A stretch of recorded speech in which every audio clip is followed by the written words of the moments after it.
Welcome back to the Fox Robbins Business Show. Come on in and sit down for a minute. We're going to talk about small business. This Fox Robbins Business Show is everything and anything you ever wanted to know about small business. Everything. Everything. We cover everything. I mean, eventually, not all at one time. Well, we've been doing it for 10 years. Yeah, and we're still chugging away. Still covering stuff. This is small biz talk. Doesn't matter whether you're thinking about starting a company or you already own a company, it's up and running, or you want to buy an existing company as an approach or get into a franchise situation. Whatever you're thinking about, whatever you're doing, we're going to have some ideas. We're going to be cheerleaders. We're going to encourage and help, hopefully be helpful along the way. That's the whole idea. And I'm Bill Fox, the co-host of the show. He is. But the other co-host, this is what you guys have to know. This guy is intriguing. Yeah. He's arousing. Wait a minute, this is a family show. Family show, be careful. And he's, in his own way, he's intoxicating. Intoxicated? I don't drink. Intoxicating. Okay. Coach Robbins, we're gonna hit on. This is the episode that you're watching is episode 2 of 2. 2 of 2. Second episode on introduction to negotiation. That's central and at the heart of doing business, of course. Absolutely. Introduction to negotiation.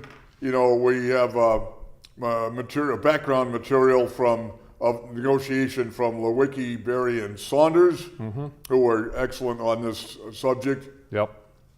And we're going to jump right into, on episode 2, we're going to jump into an idea, Coach, called mutual adjustment and concessions. Yep. By the way, I was going to say, in the first episode, you were using an example like buying a car, which everybody gets involved in, I guess. Eventually, sometime, yeah. But there was a time when I was at the auto place and was talking to the salesperson, and I said to the salesperson, reacting to the price of the automobile, I said, and I had my wife, my better half was sitting there next to me, but I was the big loudmouth who was talking to the salesperson. Good. Yeah.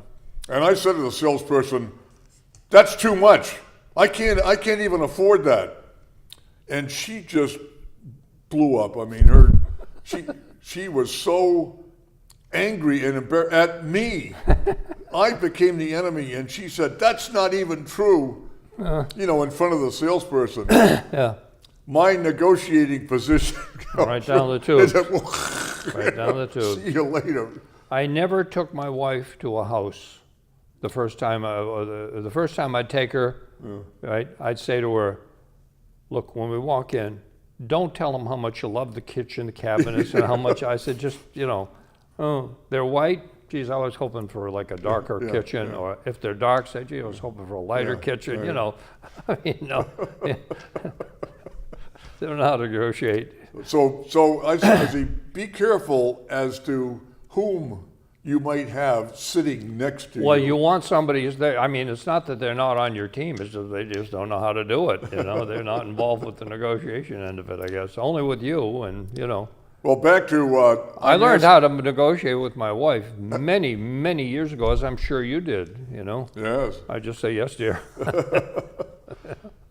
Mutual adjustment and concessions, Yep. Coach. What's that? What's that all about? Well, before we get into that again on the last, because this is also an important construct here, besides the fact, is the relationship, is it important or isn't it important? When we talk about cars, it's not important, and therefore that's driving a hard bargain. But when it comes to true negotiation, distributive, meaning you're going to separate, you're going to share things, so to speak, mutual adjustment and giving in on certain issues is critically important. The example I used in the first show is buying an airplane, and we negotiated the price, and when we finally came to a price, I asked for something additional that would have cost me $1,200. That didn't cost him anything to give me. He gave it to me immediately. Of course, it didn't cost him anything. So that's mutual adjustment. Or even if he said to me, well, I'll give it to you half price, I still gained something. I got it for free, as it turned out. But when parties change positions on something, concessions occur, right? Concessions can restrict the options that you're going to give. In other words, you're not going to give me the airplane for free, that's for sure. And concessions can constrict the bargaining range. In other words, somebody knows they want to sell the house, they've got a $400,000 mortgage on it, they got to get $450,000. They may be asking $550,000. They're hoping to get $500,000 and pay their commission and cover their mortgage, make a little profit and move on. So concessions restrict options. So you really should understand what your options are. And that's why I mentioned again, BATNA, what is your best alternative to a negotiated agreement? You have to understand that before you ever enter any negotiation. Now, there are two dilemmas in mutual adjustment. What are they? Well, it's the dilemma of honesty and the dilemma of trust, okay? Yeah, naturally you're concerned of how much of the truth you want to tell the other party. I'm not saying you lie to the other party necessarily, especially if the relationship's important. You never want to lie to the other party. And even if the relationship's not important, for your own edification, for your own feeling, I'm not going to lie to him. I'm going to drive a hard bargain, but I'm not going to lie to him necessarily. And the dilemma of trust. You're concerned about how much you believe what the other party is telling you. I mean, again, when the relationship's important, you want to be honest and you want to have trust because you're going to go forward. And like Reagan said when he was asked, do you trust that the Russians are actually destroying the warheads? He said, of course I trust them, but I'll verify anyway, you know? And then you're going to trust them even more when you find out they're being honest. So those are two dilemmas you do have to be concerned about in any negotiation, especially in a hard bargaining situation. Are they honest? Can I trust them? Because we're not going forward together. But in an integrative negotiation, you do have those two things you're always thinking about. Also, Coach, there's the idea of value claiming and value creation. Pray tell, what is that? Well, that's an opportunity to win or share the resource. Claiming value is, again, that zero-sum game. The pie's only this big, and relationship's not important, and I'm just going to try to win as much of it as I can. It's a win-lose thing, meaning I'm going to win, they're going to lose something, if not more. But when it comes to working together, because we're, even if it is not a relationship ongoing, working together to expand that pie, to create a bigger pie. It's not a zero-sum game, that by working together, we can actually both do better. That's really the hard part. That's the type of negotiating that takes time. It takes place over time, and you're both working very hard to bring a synergistic effect so that the two of you get together and you create a better situation for both parties. Okay. More on this subject, I want to ask you more about value claiming and value creation, negotiations combining claiming and creating value process. Talk to us about that. Well, negotiators recognize that that situations require one or more approach to the other. You know, I mean, different people, different strokes for different folks, you know. You need to be versatile. You have to understand major strategic initiatives, and you know, we're all biased towards something, to the way we look at a problem, whether it's distributive or competitive or whatever they are. I think it's important to talk to people, like you were saying in the first show. Put yourself in the other person's shoes. Don't argue positions only. Try to figure out, I know where you stand on something, but why do you stand there? What do you really need from this? The best book I ever read on negotiation is a book, it's probably 30 years old, called Getting to Yes. And it was written by some Harvard lawyers.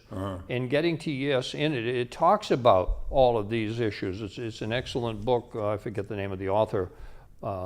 Bury, I think. I don't know, it's popping into my head. I've read so many books, I don't know which one wrote which book. But in that book, the idea is that we're both going to come to a consensus of agreement, and like the New Deal, it's better than the deal we didn't have working together, And that's what really takes the hard work. And again, to go back to the owners and the players, whether it's baseball, basketball, football, they have to work together. They don't see eye to eye on issues. They'll never see eye to eye on every issue, but otherwise there's no negotiation. But there's a lot of time and money spent hiring professional teams of lawyers and negotiators who know how to get together and actually expand the pie. So create more value and claim some of that value. That's the idea of a true negotiation. And on this value claiming and value creation, there are value differences between negotiators, or the differences that might exist Yeah. between the negotiators would include what? Well, if there were no differences, there's no negotiation, right? Yeah. We just agree on everything. We go in, we sign everything. There's nothing to talk about. Well, that's a nice situation, but that's not real life, I'm sure. On rare occasion, maybe, but most of the time, you're interested in different things, right? You're looking at things in a different way, particularly about the future. If you're ongoing, if there's no relationship in the future, you don't care about it because there is no future. But if there is, and most negotiations are, there is a future going forward. There's different in the way you judge things. There's difference in how you're putting this deal together and how you have a tolerance for risk or you don't. And there's different timing issues on negotiations when things are going to happen. You really have to dig. You really have to dig in. And it takes an awful lot of work to be a good negotiator, especially when it comes to being a good distributive negotiator. Right. But if you have conflict, Coach, what is conflict? Conflict is good. See, people think, oh, conflict's terrible. Now, I'm not talking about guns and knives here. I mean, that's bad. That's elevated conflict. I'm talking about controlled conflict is a good thing. I mean, conflict, it says here, and I disagree with the author's statement, and I don't agree with everything the author. I actually send these authors, all the authors, my own opinions on things, and sometimes they actually change the next textbook. I've seen it happen. Here the author says it's sharp disagreement.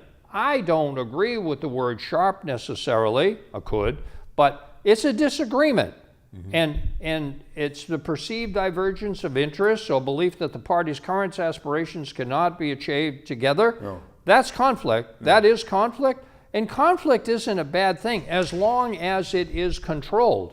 It can't get to guns and knives, I always say. But if you're disagreeing, and I'm sorry, and here's why I want this, and here's the underlying reasons for my position, and I want to hear yours, that's conflict. But controlled conflict actually leads to a better situation when I understand, as you said, getting into the other party's shoes and saying, oh, I understand why you're coming from there. Well, but don't look at conflict as always something bad, because there's different levels of conflict, and some of them are bad. But the good side of that, understanding that there is a divergence of interest. Yeah. Or well, that's why there's a negotiation. Identifying that, there's nothing wrong with that. No. As a matter of fact, that's good. Yeah. Tell me why. There's levels, Coach. There are levels of conflict. That's right. What are they?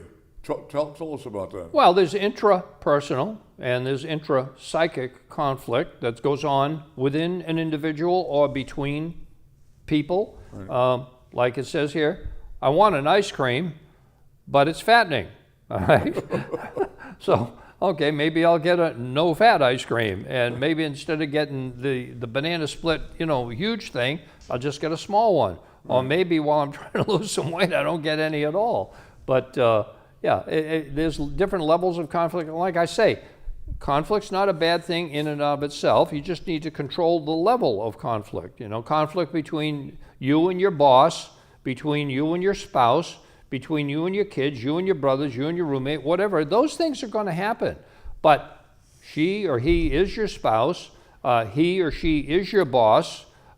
He or she is your employee. He or she is your brother or sister. He or she is your roommate in college or high school or whatever. No. And they're going to continue to be those things, and therefore you need to understand how to negotiate, and so you can expand the pie and both come out feeling like you won something. Did you win everything? Probably not. But you won something, and you're totally committed to going forward together and you're behind, consensus-wise, this new agreement. Now, there's levels of conflict. There's intergroup conflict. Yep. What is that all about? Well, I mean, if you've got the owners negotiating with the players' union, those are teams of people. There's teams that people that the owners hire, teams of people, professional negotiators, and there's conflict that goes on within the group itself, even on the owner's side, even on the team members, the committee members, or within families, even one family negotiating with another family or whatever it is. There's intra-group, like intramural sports, right? Yeah. And then there's intergroup. Well, the intergroup is what we understand. But you even have to sometimes control what's going on within your own team negotiating for your side. So the players' union, the owners, have to understand what the owners are thinking differently about something, and they have to resolve that before they go forward. And sometimes those positions change based on the intergroup conflict that's going on. So the intergroup conflict, quite frankly, those are the ones that are very, very complex. At least the owners have some semblance of where they're trying to go together, even though they may have a little intergroup conflict. It's when those groups are negotiating with the intergroup conflict that things really they can get pretty hairy. Well, speaking of which, there's something called dysfunctions of conflict. What is that? What are dysfunctions of conflict? Well, being overly competitive. I mean, even in a win-lose situation, you can only go so far with the car dealer or the seller of the house or whatever. You can't be overly competitive in any negotiation. It's win-lose. It's I get 100% of this pie, and that's all there is to it. Well, that's difficult. That's a really difficult situation. I mean, people think differently. People respond emotionally differently. People have their own biases. One of the things you don't want to have happen in any negotiation is a complete cessation of communication. Sometimes it's good to separate for a short period of time and say, you know what, let things cool down and let's get back together again and talk about this another time, especially, in the household, look, let's talk about this tonight after dinner or whatever. Let's cool down. Rigid commitments, magnified differences, those aren't things you want. That's dysfunctional conflict, and that's what I'm saying about conflict's not a bad thing, but when things get magnified differences and you're not magnifying similarities, we're trying to talk about similarities, we're not trying to minimize them. You just don't want the conflict to escalate to a point where the whole negotiation breaks down, even if it's a car, because your batner is to walk out and go to another dealer or stick with the car you got. But especially when it's the relationship is important, you have to control the dysfunctions of conflict. Okay. So the functions of conflict, like making organizational members more aware and promises of organizational change, there are functions of the conflict. Yeah. Talk to us about that. Well, that's exactly what you're trying to do is you're taking, and again, conflict's a word that scares people, and sometimes I get a little, when I'm doing the course in negotiation, I try to get rid of the word conflict because people just have the wrong idea about it. It's not guns and knives. I mean, we conflict on our opinions on something, Functions of conflict would be make organizational members more aware and be able to cope with certain problems. Maybe the company is suffering and downsizing, and you need to negotiate basically with folks, within your organization that certain people have to be laid off, if not temporarily, maybe permanently, I don't know. And so the people that remain are very uneasy. Where are we going? What's going on? You have to be open. You have to be on. What you're trying to do is keep the morale up, strengthen the relationship between you and the employees who remain behind, I mean, this is all about personal development. I mean, our whole show, I guess, is about personal development. But it does it helps people become more accurate and realistic about appraising themselves. It can be fun. Negotiation is fun. I find that it can be an awful lot of fun. It's a game up to a point, but if you know how to do it and you enjoy it and you can keep a lid on it, then it can be a good situation for everybody, hopefully, when you come out with a better deal. Okay. There's a model here called the dual concerns model. On the left hand vertical component, concern about others' outcomes. Yep. Concern about others. Yeah. And on the lower side of the graph is concern about our own. Yep. So it's us, me versus you. Right.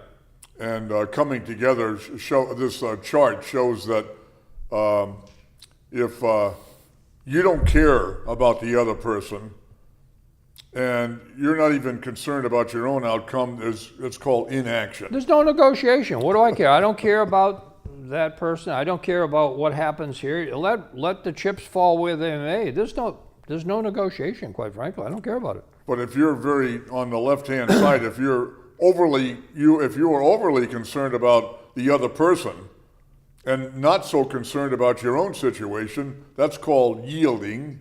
No, there's another word for it. Called marriage. That's what I mean by yes, dear. And then my wife looks at me and says, "Don't have a hearing aid in, do you, dear?" I said, "Yes, dear." Well, on this chart, the best would be a concern for the other outcome of the others and outcome of your own. When those come together, we reach something called problem solving. Yeah, that's where I like to see, especially if the relationship's important. I've said that 100 times just in this show and thousands of times before in teaching and working with teams of negotiators. That's consensus. That both of us are working to solve our problems. We may not get 100%. Well, you wanted a 10 and I wanted a 1. But we've come together at 5.5. And I am 100% buying in at 5.5, if you understand my little metaphor here. I'm not going to say, "Well, 5.5 is any good. I'll do it for now, but I'm going to, backbite this whole thing." No, I'm totally for it, to know that we can go together at 5.5. You're for it, I'm for it. You wanted 10, I wanted 1, but we're both happy as larks with 5 or 5.5, whatever. That's consensus. That's hard to reach. That's the hard thing to do. Right.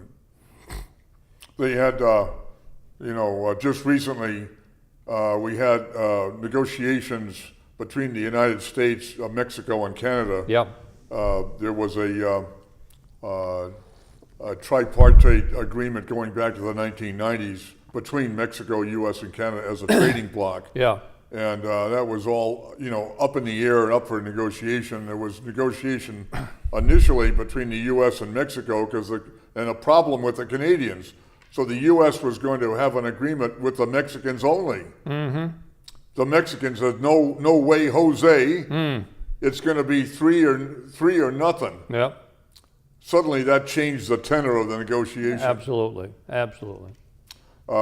Anyway, Coach, there are certain styles, so-called styles of conflict management.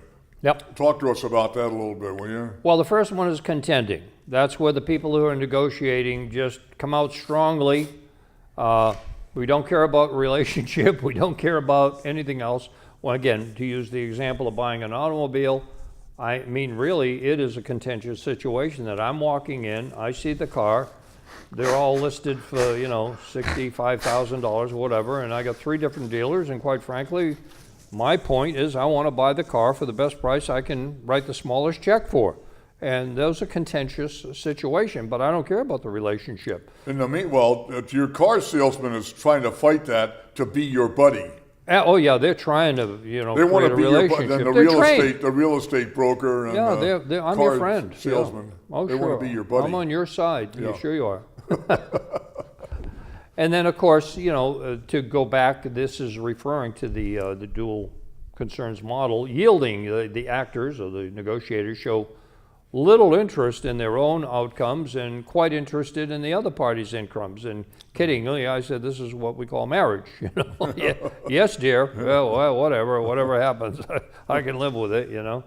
I mean, if you don't care about any outcome, if you don't care and I don't care about anything, then there's no negotiation. It's just totally inaction. Right. And also the other 2 styles of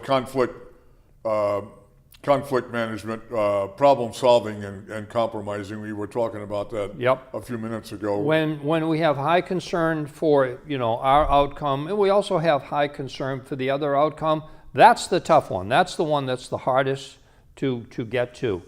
I don't believe in compromise. It's just me. I don't think that you should, just give in without buying in. That's my expression. That's why compromise isn't what I think is the best thing. I really do believe that problem solving, and it takes work, but that's the one that's going to get you the best outcome on this thing.